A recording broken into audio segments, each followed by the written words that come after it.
आज आएर आफ्नै घरको लिची चोरेर खानु परेछ लुकी लुकी। कतै देख्यो भने मार्छन् कि आफ्नै घरको लिची चोरी चोरी खानु पर्यो। कस्तो चाख्नु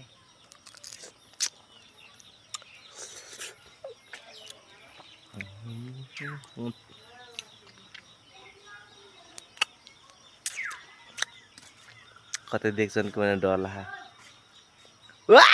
देखे देखे देखे आफ्नै घरको लिची चोरी चोरी खानु पर्यो। यस्तो लुकी लुकी फल्न चाहिँ टन्नै फल्यो क्या हो आफ्नै घरको लिची।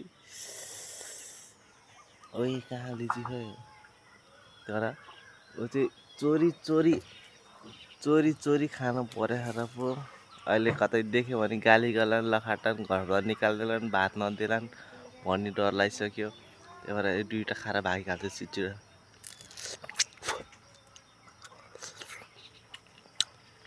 गुलियो रहेछ तर यहाँ लिची चोर्न नआउनु है। हाम्रो घर बल्ल बल्ल यति फल्यो मिठो रहेछ। लिची खाने भयो बरु लाइक कमेन्ट गर्नु होला सबैजनाले। घेर त छैन कुन्डा भयो नि बाँडिदिउँला सबैलाई।